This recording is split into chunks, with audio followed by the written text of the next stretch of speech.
So have you ever had that feeling? You go through years of school, Yeah. maybe you even ace all the hard exams, right?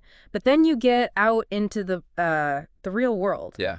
And you're just kind of left thinking, wait, did I somehow miss the class on, like, how to actually live? It happens to so many people. Yeah, the class on how to handle, I don't know, that sudden punch of anxiety. Yeah. Or maybe real grief when you lose someone close. Or just dealing with anger Right. constructively. Exactly. It's this weird paradox. We get all this formal education, loads of it, but when it comes to life's really big stuff. The messy stuff. Yeah, the messy stuff. Facing your fears, building actual confidence, figuring out your emotions. It feels like those lessons are just missing. It's such a powerful point. And what's really interesting is this isn't some new modern problem. Not at all. Oh, really? Yeah, if you look back, way back to the ancient world, that's exactly what schools of philosophy were actually for. They were the how to live classes, So the old buildings in Athens might be ruins now, but that basic human need for that kind of wisdom, it's just as strong today, maybe even stronger. Right. And that's really our mission with this deep dive, isn't it? To kind of give you a shortcut, a direct path to some of that timeless wisdom. Mm-hmm. We're going to unpack the core ideas from the Little Book of Stoicism. It's this ancient philosophy that honestly offers a pretty amazing framework for building, well, stamina, emotional resilience. Staying calm when everything's hitting the fan. Totally. And just simplifying those big, overwhelming decisions we all face. And one of the most, I think, compelling things about Stoicism is how accessible it makes this idea of a good life. How so? Well, it basically says that living well isn't some exclusive club. It's actually a reachable goal for absolutely anyone. It doesn't matter about your social status, how much money you have, your health, even your education level. That sounds almost too good to be true in today's world. It does. But they had this striking thought experiment to prove it. They argued that someone exiled, totally alone on a desert island, could genuinely be happier, more at peace. Than someone living in a palace. Exactly. Than someone surrounded by luxury in a palace. It's a powerful way to show how loose the connection really is between our external circumstances and our inner well-being. Okay, so let's get right into it then. What is Stoicism at its heart? You said the art of living. Yeah, the art of living well. And the core idea, the really radical part, is that you're flourishing, your happiness. It doesn't depend on controlling the outside world because, let's face it, most of that is out of our hands. Right, you can't control the weather or traffic Or what other people do. Exactly. Instead, Stoicism says it's all about what you do with the circumstances you're handed. So, focusing inward. Precisely. It's about cultivating your own character, your choices, your actions. That's where your power lies, no matter what life throws at you. That brings us to a really foundational idea, doesn't it? This concept of responsibility. Huge. The Stoics basically say you are ultimately responsible for your own flourishing. That sounds kind of tough. Maybe even a bit harsh. It can sound that way at first, yeah. But think about it, it's also incredibly empowering. How do you mean? It means that all those external things, the rain, that annoying person on the train, the washing machine suddenly leaking, Yeah. those things don't have to dictate how you feel inside. They don't have the power unless you give it to them. Only you can actually ruin your day or your life. And only you can choose not to be beaten down by challenges. So the power is internal. Always. It's about where you place your focus. And it's interesting because when you look around today, so many people seem to be chasing what the source calls a broken formula for happiness. Oh, yeah, that's a big one. You know the one? If I just work really hard, I'll get that promotion, be successful, then I'll finally be happy. Or if I can just finish this massive project or buy that house or find the perfect partner, then contentment will arrive. Right. But as the Stoics pointed out, and as many people find out the hard way, this formula, it often leaves you feeling kind of empty. Right? Definitely. Yeah. Leaves you wondering, okay, I got the thing. Is this really it? Is this all there is? So for the Stoics, philosophy wasn't just thinking deep thoughts in an ivory tower. Not at all. They saw it as a practical craft. Yeah. Like really hands-on. Okay. Think about a carpenter. Yeah. They have their wood, right? That's their material. Or a sculptor has bronze or stone. Yeah. For the Stoics, our own lives are the raw material. Your life is what you work with to practice this art of living. Ah, I like that. So it's not just for, wise old philosophers with long beards. Absolutely not. It was meant for everyone. Anyone who genuinely wants to learn how to live well. And also, importantly, how to face death well, with integrity and peace. Every single situation is a new chance to practice the art. And that leads to this idea of growth through challenge, which you mentioned. Yes, the promise of growth. Seneca had that great line, something like, "No tree becomes deep-rooted and sturdy unless strong winds blow against it." I like that visual. It's perfect, isn't it? So just like those winds actually make the tree's roots stronger, the Stoics saw challenges as, well, almost advantageous for a good person. Advantageous? How? Because they're opportunities. Opportunities to become calmer, more disciplined, maybe more humble, definitely stronger. Stoicism isn't about trying to dodge difficulties. About preparing for them. Exactly. Preparing you to face adversity calmly and actually use it to sculpt a better life, a better version of yourself, leveraging every experience. That's a great way to put it. And it makes sense then to look at the people who lived this. Their stories must be fascinating. Oh, definitely. These weren't just abstract ideas. They were lived experiences. We should probably start with the founder, Zeno of Citium. Okay, Zeno. When was he around? Around 320 BCE, he was actually a Phoenician merchant. And his start in philosophy is quite dramatic. Go on. He lost everything, all his wealth, gone in a shipwreck. Wow, just gone. Instantly. Imagine that total loss. But that disaster, that apparent misfortune, that's what led him to Athens. So the worst thing that happened to him Became the catalyst. He stumbled upon writings about Socrates, was completely captivated, and famously asked a bookseller, "Where can I find men like Socrates today?" That set him on the path. Incredible. And he founded Stoicism after that. He did. And he later said something really profound. "I made a prosperous voyage when I suffered shipwreck." That just perfectly sums up that reframing of adversity, doesn't it? It really does. It's the core of it. Then you have someone like Seneca. Right, Seneca, I've heard of him. Roman. Roman, yes. Yeah. An absolutely extraordinary and very turbulent life. He was a super successful playwright, a really wealthy investor, kind of like an ancient finance guy maybe. Huh, okay. And he was also tutored to Emperor Nero. You know, the Nero. Oh, wow. That couldn't have been easy. Not at all. He faced exile, political danger, immense wealth, immense power, a real roller coaster. But through it all, Stoicism was his anchor. So he actually lived it, despite the wealth and chaos. Deeply. And he pushed back against the stereotype of Stoics being cold. He actually wrote, "No school has more goodness and gentleness, none has more love for human beings." That's surprising, maybe. You think of Stoics as being quite stern. That's the misconception. Seneca shows the compassionate side. His writings, his letters, they still guide people today. It's amazing. Who else is key? Well, there's Musonius Rufus. Less famous, perhaps, but very important. Musonius Rufus. Another Roman Stoic. Didn't write much himself, but luckily his student Lucius took really good notes. Thank goodness for diligent students. Absolutely. And Rufus was all about practicality. He insisted philosophy had to be useful in daily life. How does he put it? He had this great analogy. No use in medical study unless it leads to the health of the human body. So there is no use to philosophical doctrine unless it leads to the virtue of the human soul. Makes perfect sense. Theory has to lead to practice. Exactly. And he was also pretty forward-thinking for his time. He argued strongly that philosophy benefits everyone, women, just as much as men. Universal utility. That was progressive back then. And there's one more major figure, right? Yes. Epictetus. And his story is maybe the most powerful of all. Why is that? He was born a slave. His actual name, Epictetus, just means acquired or property. Seriously? Born into slavery? Yes. And yet he became one of the most influential Stoic teachers. His life is just this incredible testament to the freedom of the mind, regardless of your external situation. He found profound inner liberty while being physically enslaved. Hard to even comprehend. What was his main teaching? It was beautifully simple. Don't explain your philosophy. Embody it. Ah, walk the talk. Precisely. For him, it wasn't about winning arguments. It was about living your values day in, day out. Your actions are the proof. So, taking all these lives and ideas, what does it boil down to for someone listening right now? How do you apply this? Okay, so the absolute core, the heart of it, is learning to live with a right. A right. How do you spell that? A-R-E-T-E. It's a Greek word. Think of it as like being your best self, expressing your highest potential, your excellence, moment by moment. Okay, like peak performance, but for character. Kind of, yeah. It's about using reason, living in line with your deepest values.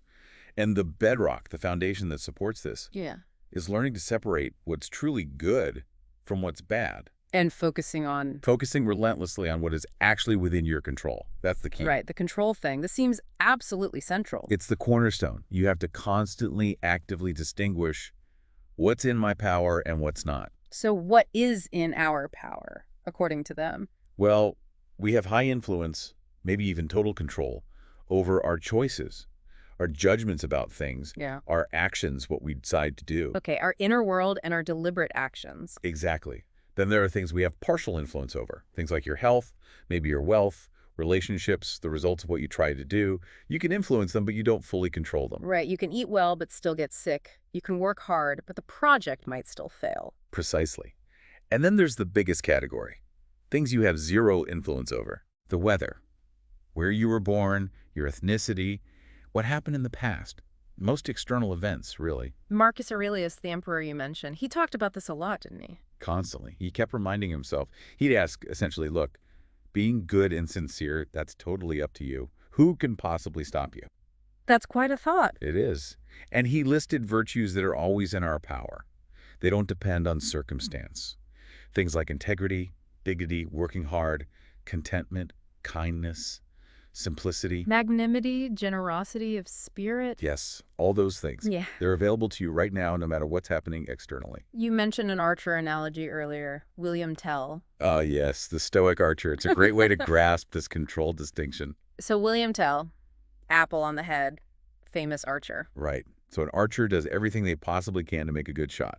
They check their bow, they aim carefully, they control their breathing, they release the arrow smoothly. They control the whole process. Exactly. Everything that is up to them. But once that arrow leaves the bow, Then it's out of their hands. pretty much. Is it guaranteed to hit the target? No. A sudden gust of wind, maybe the target moves slightly, maybe there's a flaw in the arrow they couldn't see. Lots of variables. Right. The outcome isn't entirely in their control. So how does that apply to life? It means we focus our energy, our attention, our sense of responsibility on our actions and our intentions. The process, the effort we put in. That's what we own. But we have to let go of controlling the final result. We have to accept that we don't fully control it. And that shift is huge. It means our flourishing, our sense of self-worth, comes from how well we act, how virtuously we engage with the process. Not just whether we win or succeed in the external sense. Exactly. That's where your responsibility lies, in the quality of your actions. Which leads naturally to another big idea, accepting what happens. Yes. Accept whatever happens, and then crucially make the best of it. No, accepting doesn't mean liking it, right? If something bad happens, you don't have to pretend it's good. Absolutely not. Acceptance isn't approval. It's simply recognizing reality. This thing has happened. It is what it is. Mentally arguing with reality, wishing it were different, that just causes suffering. Like that Byron Katie quote you mentioned. Yeah, no one wants their children to get sick. But when these things happen, how can it be helpful to mentally argue with them? Arguing with reality is like trying to teach a cat to bark. It doesn't work. Yeah. And it's frustrating. Good analogy. So the Stoics saw challenges more like opportunity. So a blank block of marble was one image they used. Here's this event. It's raw material. Now, how can you use it to practice virtue, to express your best self? How can it make you stronger, wiser, more patient? That's a complete reframe. Okay, so to help with this, they categorized things, didn't they? Good, bad. Indifferent. They did. And it's quite specific. For the Stoics, the only truly good thing is virtue. Meaning? Meaning wisdom, justice, courage, self-discipline, qualities expressed in your choices and actions. Okay, and bad. Only vice, the opposites, folly, injustice, cowardice, intemperance. Again, these reside solely in your behavior, your choices. So, what about everything else? Money, health, reputation, life, death? All indifferent. Indifferent. Yeah. Really, health is indifferent. Life itself. In terms of your moral character, your ability to live virtuously, yes. Think of that poker analogy again. Right, the hand you're dealt. Exactly. The cards you get, maybe it's great health, maybe it's a chronic illness, maybe you win the lottery, maybe you lose your job, maybe someone praises you, maybe someone insults you. These are the cards. They are dealt by fortune, by circumstance. They're indifferent. So what matters then? What matters is how well you play the hand. Your skill, your choices, your character in response to those indifferent circumstances. That's what determines if you're living well. Okay, but Yeah, surely health is better than sickness, isn't it? of course. And the Stoics acknowledge that. They called things like health, wealth, good reputation, preferred indifference. Okay, preferred. Yes. All things being equal, you'd naturally prefer health over sickness, wealth over poverty. You can aim for these things. But, and this is the crucial distinction, You only pursue them if doing so doesn't compromise your virtue, your virtue. So you wouldn't lie or cheat to get rich, for example. Exactly. Your integrity, your virtue, always comes first. Those preferred indifferents are nice to have, but they are not essential for a good life. Your character is. This all seems to hinge on that moment of choice, that gap between something happening and how we react. Precisely. The gap, that tiny space between stimulus and response. Can you give an example? Okay, say you're walking down the street and you step in. Well, dog mess. Your instant reaction might be disgust, anger, oh, gross. Yeah. Maybe you yell. That's the automatic response. Yeah, sounds about right. But the Stoic insight is that there's a micro moment before you react, a space where you receive the input, what has encountered unpleasant substance, and then you choose your response. So I could choose not to yell or get furious. You could choose to simply acknowledge it. Think, okay, annoying, need to clean my shoe, and move on without letting it ruin your mood or your day. You choose reason over automatic reaction. That reminds me of Viktor Frankl in the concentration camps. Yes, his profound observation. Everything can be taken from a man but one thing, the last of the human freedoms, to choose one's attitude in any given set of circumstances. If he could find that freedom there. Then surely we can find it when dealing with, traffic jams or annoying emails, right? That power to choose our attitude means we can essentially make the best of any event, because our internal response is ours to command. So if the external events are indifferent, then the real villain in the Stoic view must be internal. Exactly. The villains are our own negative emotions and, more fundamentally, the faulty judgments that cause those emotions. Okay, but wait. Does this mean Stoics are supposed to be emotionless? Like robots? That's the common idea, isn't it? It's a huge misconception. Stoics absolutely recognized emotions are natural. They're part of being human. The goal wasn't to eliminate emotion. Then what was the goal? It was to rise above being disturbed or controlled by them, to not let anger, fear, or desire hijack your rational mind and make you act against your values. Like that Seneca quote about gentleness and love for human beings? That doesn't sound emotionless. Not at all. Or think about courage. As Donald Robertson points out, a truly brave person isn't someone who feels no fear. They're someone who feels the fear, acknowledges it, and acts courageously anyway. Ah, okay. So it's about mastering emotions, not erasing them. Mastering them, exactly. So they don't derail you from your goals and your principles. So how do these negative emotions, the ones that do derail us, actually arise, according to Stoicism? Well, mostly they come from those faulty value judgments we talked about. Meaning We mistakenly label external things outside our control, as inherently good or bad. Like desperately craving wealth as if it's the ultimate good, or judging a rainy day as terrible instead of just inconvenient. So we give indifferent things too much power over our feelings. Precisely. These wrong judgments trigger the negative emotions, fear of loss, anger at inconvenience, craving for something we don't have, and then those emotions can take over. What's another cause? Simple lack of awareness sometimes. Just being unconscious in the moment. We forget to focus on what we control. We get swept away by our first impressions, our gut reactions, without examining them. Like that toilet paper example from the source. Yeah, that was a great everyday illustration. The author noticed his brother hadn't put out new toilet paper. Okay. And his mind instantly went to, he didn't even notice, he's so ungrateful. And he felt that flicker of irritation, of anger starting. Happens all the time. But because he was aware, because he was practicing this, he caught the thought. He recognized it as his ego wanting recognition. He labeled it. Yes, he saw it for what it was, just a mental pattern, and he consciously decided to just call it off, let it go. And poof, the negative feeling dissolved. Just by noticing it and choosing differently. That awareness is key. It lets you tame what they sometimes call the emotional wolf. The emotional wolf. Yeah, those powerful emotions like grief or intense fear or jealousy, they can really hijack your thinking, pull you away from your values, make you do things you regret. So the aim is to keep them from taking the steering wheel. Exactly. Minimize their disruptive power so you stay in control. And that takes both awareness, spotting those irrational fears or cravings when they pop up, and self-discipline. Discipline, too. To either endure the discomfort without reacting impulsively or to abstain from acting on a harmful desire. That awareness buys you time to choose. Okay, this is making sense. We've got the history, the core ideas, but theory is one thing. How do you actually practice this stuff day to day? The million-dollar question. And Epictetus nailed it, didn't he? What we need now are people to apply their learning and bear witness to their learning and their actions. Right. Philosophy's for living, not just for libraries. Absolutely. And think of that self-discipline muscle again. You don't get strong by just reading about weightlifting. You have to actually lift the weights. So practice is essential. It's everything. And William Irvine put the stakes quite high.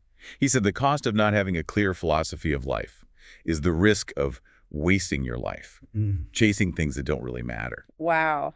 Okay, so let's get practical. What are some key Stoic practices people can try? Let's start with that core idea. Accept whatever happens. Easier said than done sometimes. True. But Marcus Aurelius had that mental trick we mentioned. Yeah. View things like a doctor's prescription. Nature's medicine. Kind of. See whatever happens, even the tough stuff, as nature's way of treating you, helping you become better, stronger, more resilient. Like medicine you might not like, but you take because it's good for you. That requires a real shift in perspective. It does. Think about Edison watching his factory burn down, decades of work up in smoke, catastrophic. Yeah, devastating. But his reaction, calmly telling his son, go get your mother and all her friends, they'll never see a fire like this again. Whoa, that's acceptance on another level. It's accepting reality fully, and even finding something. Ow! Well, unique or noteworthy in the disaster itself. He didn't waste energy reeling against it. He observed it. Okay, acceptance. What's next? Closely related is that famous Marcus Aurelius line, what stands in the way becomes the way. The obstacle is the path. Exactly. The impediment to action advances action. It sounds paradoxical, but the idea is that obstacles aren't just blocking you. They are the very things you need to practice the virtues. How so? Well, a difficult situation might be your chance to practice courage. An annoying person is your chance to practice patience. A setback is your chance to practice resilience or creativity. So the obstacle provides the material for growth. It becomes fuel. Like a fire that consumes whatever you throw into it and burns brighter because of it, it makes you stronger. It all comes down to your perception. Remember Marcus saying it's not the thing, but your judgment about it. That disturbs you. And you can change your judgment. You always have that power. Okay, another key practice. Remind yourself of the impermanence of things. Everything changes. Everything passes. Constantly. Marcus used the river metaphor. Everything is flowing by, nothing stays. Yeah. Why practice this? It helps reduce your attachment to things you love. Making potential loss less painful. Less jarring, yes. Yeah. And it also diminishes your fear or aversion to things you dislike, because you know they won't last forever either. Epictetus had a stark way of putting this, didn't he? About loved ones. He did, very direct. He said something like, if you kiss your child or brother or friend, remind yourself that you love a mortal. Ooh, that's intense. It is, but the point isn't to be morbid. It's to appreciate them fully right now in this moment while acknowledging that everything is temporary, borrowed from nature. Which flows right into the next one, doesn't it? Contemplating your own death. Memento mori. Yes. Remember, you must die. Yeah. Again, sounds grim, but it's incredibly life-affirming. Marcus Aurelius put it like this. Think of yourself as dead. Now take what's left and live properly. Knowing your time is limited clarifies your priorities like nothing else. Yeah. It cuts through the trivial stuff and makes you ask, what truly matters? How do I want to spend this precious time I have left? Living fully in the present because it's all you're guaranteed. Exactly. Okay, related but slightly different. Negative visualization. So imagining bad things happening, why would you do that? To build resilience and achieve tranquility before things go wrong. The Stoics believe that the shock and devastation we feel often comes from how unexpected an event was. Because we assumed it would never happen to us. Right. So by mentally rehearsing potential setbacks, losing your job, getting sick, facing criticism, you kind of inoculate yourself. You reduce the shock factor if it does happen. Exactly. It makes you less fragile, more prepared, calmer when adversity strikes. And then there's taking it a step further, right? Not just visualizing, but actually doing. Voluntary discomfort. Yes. This is where you actively practice being uncomfortable, but in small, controlled ways. Why? Isn't life uncomfortable enough sometimes? Sometimes, yes. But this is about building that resilience muscle intentionally. It's like training. You build endurance, self-control, and often a much deeper appreciation for what you usually take for granted. Give me some examples. What did the Stoics do? Well, Seneca suggested sometimes living very simply for a few days, like on minimal food, experiencing temporary poverty. Wow. Okay. Cato the Younger famously went around barefoot and wore minimal clothing, even in bad weather, to toughen himself up. So for us today, maybe a cold shower. Could be. or intentionally fasting for a short period, or maybe just foregoing a simple pleasure you usually indulge in, skipping that dessert, not watching your favorite show for a night. Small acts of deliberate hardship. Yes, to build that inner strength and self-mastery makes you appreciate warmth and food more too. These practices require consistency, I imagine. Routines seem important. Hugely important. The Stoics were big on routines, starting the day right, prepare for the day. A morning routine. Yeah. Before the day grabs you, take a few moments to mentally rehearse potential challenges. Remind yourself of your principles. Marcus Aurelius would ask himself things like, what do I need for tranquility today? What am I? Essentially, a rational being capable of virtue. Setting the intention for the day. Exactly. And then, equally important, bookending it with an evening routine. Review your day. Looking back on how things went? Yes. Seneca called it pleading my case at my own court each night. He'd examine his actions, ask himself, what did I do well? Where did I fall short? What could I do better tomorrow? Like a personal daily debrief? Marcus did this too, right? His meditations seem like that. Very much so. It builds mindfulness. If you know you're going to review your day later, you tend to be more conscious during the day. Makes sense. Okay, shifting gears slightly. Stoicism wasn't just about individual resilience, was it? There was a social element. Absolutely crucial. Act for the common welfare. Stoics saw us as fundamentally social creatures. We're naturally meant to cooperate and care for each other. Like bees in a hive. That was exactly Marcus Aurelius' analogy. What brings no benefit to the hive brings none to the bee. We're interconnected. He also used the image of stones in an arch. They only stand because they support each other. So our actions should aim to benefit the community, not just ourselves. That's the ideal. Which leads to how we should view others, especially when they mess up. Ah, yes, dealing with difficult people. Always relevant. The Stoic view here is quite radical. Nobody errs on purpose. Really? Nobody does wrong intentionally. That seems hard to believe sometimes. They argued that people do what seems right or best to them in that moment, based on their understanding or ignorance. They might be mistaken about what's truly good, but they're acting from that mistaken perspective. So it's more ignorance than malice. Generally, yes. That was Socrates' view too. Therefore, the appropriate response isn't blame or anger. But maybe understanding or correction. Exactly. Which connects to the next practice. Forgive and love those who stumble. Love them, even when they're really difficult. Marcus Aurelius gave several reasons for this. 1, we're all related as humans. 2, they err involuntarily out of that ignorance. 3, life is short for everyone holding grudges is a waste of precious time. And the fourth? And maybe the most important. They can't truly harm your inner self, your character, unless you choose to let them by reacting with vice. Your inner state is up to you. So view their mistakes like an illness, something calling for compassion. That was his suggestion. Compassion over condemnation. How does this apply to something specific, like insults? Insults. The Stoic take is powerful. An insult only has power if you give it power, if you accept its premise. Just ignore it. That's one way. Seneca suggested seeing the insulter as childish, or like a barking dog, annoying perhaps, but not worth getting upset about. Marcus Aurelius said the best revenge is simply to be unlike him who performed the injury. Don't sink to their level. Maintain your own character. Precisely. Respond with humor or silence. Your tranquility is more valuable than winning some petty exchange. I love that Epictetus phrase you mentioned. For such a small price, I buy tranquility. Isn't that great? He used it for small annoyances. Someone spilling oil, someone leaving skid marks, things that can easily trigger irritation. Things that happen every day. Right. And he'd remind himself, is getting worked up about this worth sacrificing my peace of mind? Usually the answer is no. So you pay the small price of letting it go, and you buy tranquility. But that takes awareness in the moment and discipline. It does. You have to catch that initial flash of anger and consciously choose the higher response. Choose peace. To help with understanding others, they also suggested putting yourself in their shoes. Literally. Marcus urged us to try and enter their minds, imagine their souls stripped bare. Try to see the world from their perspective before you judge. That fosters empathy, counters snap judgments. Definitely. Okay, just a couple more key practices. Choose your company well. The people you surround yourself with. Epictetus warned that vices are contagious. Hang around negative or unethical people, and it's hard not to be affected. Like that Jim Rohn idea. You're the average of the 5 people you spend the most time with. Exactly that vibe. Surround yourself with people who inspire you, who challenge you to be better. And finally, something simple but profound from Zeno himself. Speak less, listen more. Why do we have two ears and one mouth? So we might listen more and talk less. It's about practicing genuine empathic listening, trying to truly understand the other person, not just waiting for your turn to jump in.